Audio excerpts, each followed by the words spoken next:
តិចនិចនៅក្នុងការត្រាំផ្លែផ្លាំដើម្បីឲ្យមានរសជាតិស្រួយច្រប់ឆ្ងាញ់ណាបងប្អូនគឺយើងយកផ្លែផ្លាំដែលខ្ចីយកមកធ្វើអត់យកផ្លែសាគីទេណា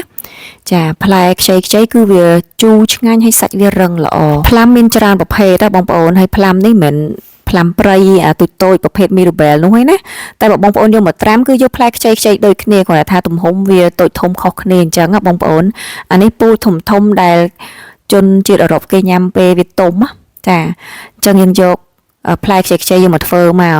ប្រភេទអីក៏បានដែរបងប្អូនព្រោះផ្លាំវាមានច្រើនប្រភេទណាសំខាន់ឲ្យតែបានខ្ចីយកមកធ្វើគឺដឹងតែឆ្ងាញ់ហ្មងអញ្ចឹងមុនពេលបងប្អូនយកផ្លាំហ្នឹងទៅយកទៅញ៉ាំណាយើងត្រូវលាងសម្អាតឲ្យស្អាតចាហើយការលាងសម្អាតរបស់នាងខ្ញុំគឺនាងខ្ញុំយកផ្លាំចានិយាយទៅផ្លាំ1គីឡូឥឡូវយើងថាផ្លាំ1គីឡូយើងត្រូវត្រាំក្នុងទឹកចំនួន1លីត្រចាហើយទឹក1លីត្រហ្នឹងបងប្អូនដាក់ baking soda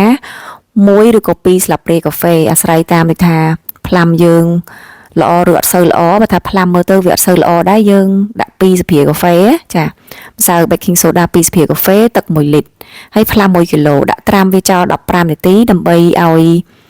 ចាសត្វល្អិតឬក៏តកៅអីផ្សេងនោះឲ្យវាចេញមកឲ្យអស់ចឹងណាត្រាំបាន15នាទីហើយបងប្អូនយកមកលាងទឹកចាលាងទឹកពីប៊ិចទឹកឲ្យបានស្អាតទៅដោះវាអញ្ចឹងណា